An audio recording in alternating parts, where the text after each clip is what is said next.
Assalamualaikum warahmatullahi wabarakatuh. Oke teman-teman, selamat datang kembali di channel Supawan Awan. Setelah di video kemarin kita sudah belajar bareng cara membuat kusen aluminium ya untuk pintu maupun jendelanya. Jadi di video kali ini kita juga akan belajar bareng cara membuat jendela dan pintu aluminiumnya. Tapi di video kali ini kita menggunakan tiang sliding ya, sedikit berbeda dengan video sebelumnya yang menggunakan hulu, list U dan list L sebagai bahan utamanya. Di sini kita menggunakan tiang sliding teman-teman. Jadi perbedaannya di sini untuk tiang sliding kita tidak menggunakan list U untuk bagian tengahnya karena memang udah bentuknya udah mendukung ya, untuk tempat masuknya kaca udah ada. Jadi untuk hulu itu bentuknya segi empat merapat teman-teman.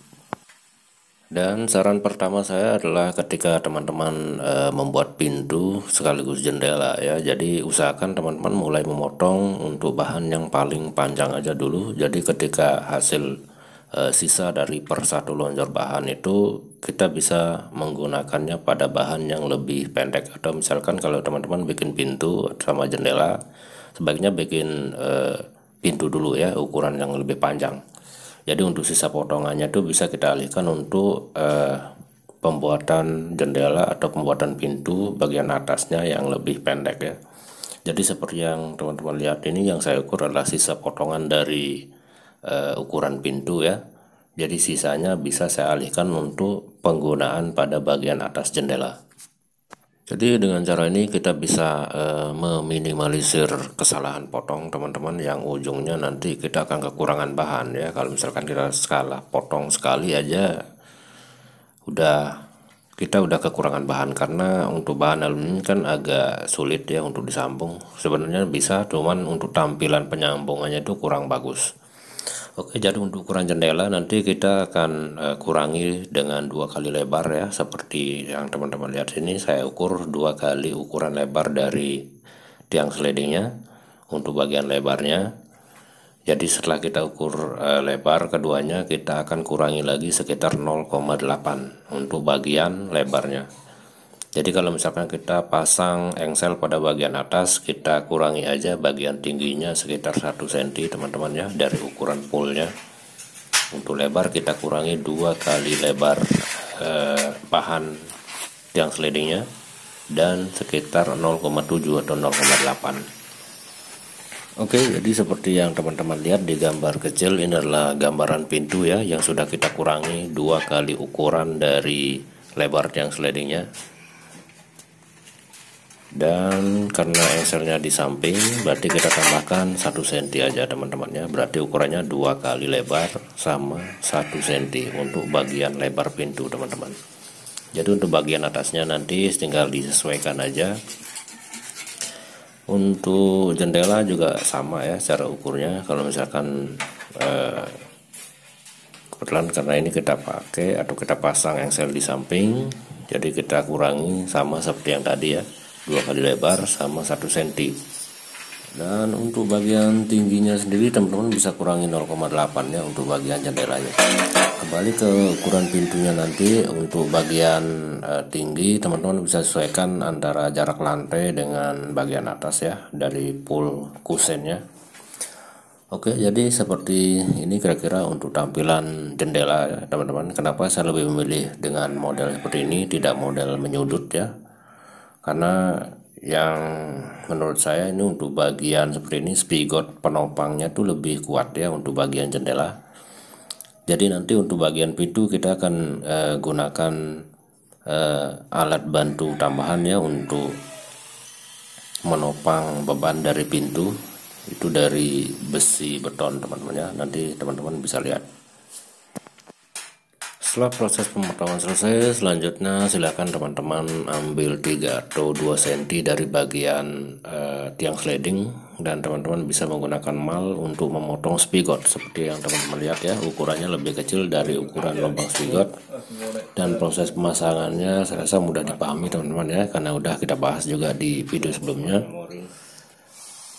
Dan ini adalah proses perakitan untuk pintu teman-teman. Jadi kita pasang spigot pada bagian samping ya, kiri kanan, bagian atas bawahnya. Jadi kenapa dilubangi dengan mata bor 12 ini, karena nanti kita akan menggunakan ini kita akan masukkan penopang atau pembantu supaya nanti pintunya tidak cepat terlepas ya, karena bebannya memang cukup berat, yaitu kaca 5 mili. Setelah pemasangan spica selesai, kita langsung aja tembak atau kita paku di bagian satu sisi ya, dua sisi atas bawah, tapi satu sisi aja ya, di samping. Jadi nanti karena proses kacanya belum masuk, jadi kita pasang satu sisi dulu teman-teman.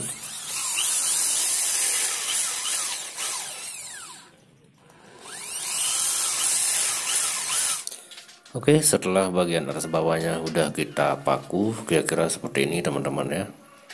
Jadi proses selanjutnya kita akan membuat alat bantu untuk penopang pintu ya, supaya tidak mudah terlepas. Jadi sebenarnya udah ada bahan atau drat panjang, tapi di sini kita akan menggunakan besi beton teman-teman. Oke teman-teman, tinggal ukur full aja sampai ke bagian dalam dari lubang tiang sliding dan tinggal dikurangi setengah senti ya. Jadi nanti teman-teman akan menambahkan sekitar 2,5 cm baut seperti ini ya. Jadi kita akan las besi beton pada setiap sisi atau tiap pinggirnya. Jadi fungsinya ini adalah untuk mengikat bagian pinggir dari pintu teman-teman. Jadi untuk bagian jendela sebenarnya kalau misalkan beban dirasakan agak berat atau memang ukuran jendela besar, tentunya teman-teman juga bisa menggunakan tambahan pembantu seperti ini ya, supaya tidak ada keraguan untuk kekuatan spigotnya ataupun jendela yang kita pasang. Jadi teman-teman tinggal saja baut ini ukuran sekitar ukuran baut 10 ya.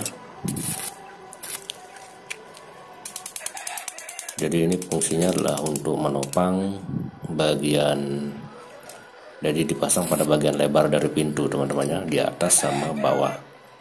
Jadi kalau misalkan bebannya terlalu berat untuk spigot, saya rasa tidak mampu, jadi kita menggunakan besi beton.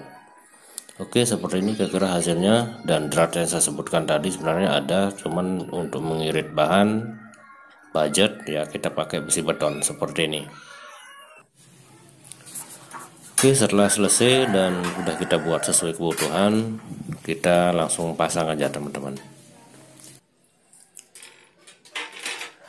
Jadi tadi kita menggunakan bor besi 12 ya untuk melubangi bagian dari tiang slidingnya.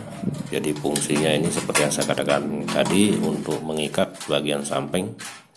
Jadi kira-kira tampilannya seperti ini teman-teman. Setelah kita pasang pada satu bagian ya untuk bautnya, selanjutnya kita akan pasang kaca. Nah jadi untuk kacanya silakan teman-teman ukur full dulu bagian tiang sliding atau lebar pintunya sampai ke bagian dalam tiang sliding. Lalu teman-teman kurangi aja sekitar 0,5 cm ya. Ini adalah gambaran karet yang kita gunakan untuk menjepit bagian kaca, jadi supaya tidak terlalu getarannya tidak sampai membahayakan kaca ya. Jadi fungsi karet ini adalah untuk menahan kaca agar tetap berada di bagian tengah.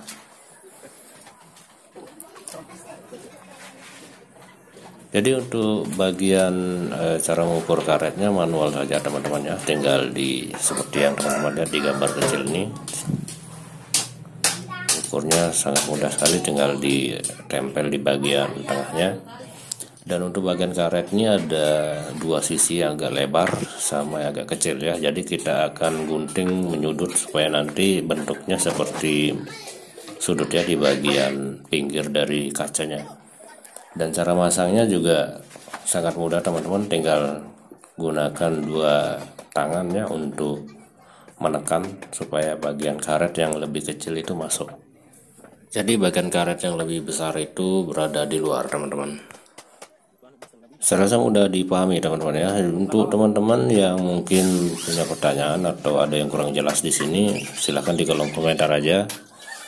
Oke, dan selanjutnya setelah proses pasang karet selesai, teman-teman tinggal tembak lagi di bagian samping ya, yang baru saja kita pasang tadi, supaya tidak bergerak lagi.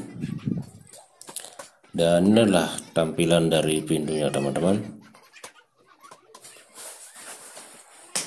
Oke, dan selanjutnya untuk bagian jendela supaya kelihatan rapi, kita akan pasang list L pada bagian sampingnya ya. Jadi supaya nanti pada saat posisi pemasangan kelihatan lebih rapi. Oke teman-teman, di video selanjutnya kita akan belajar cara pasang kusen teman-teman. Jadi kita akan buat bertahap, semoga ini bermanfaat. Dan tentunya terima kasih banyak teman-teman sudah mengikuti video ini. Salam sukses buat teman-teman ya. Kita ketemu lagi di video selanjutnya. Salam Supawan Awan.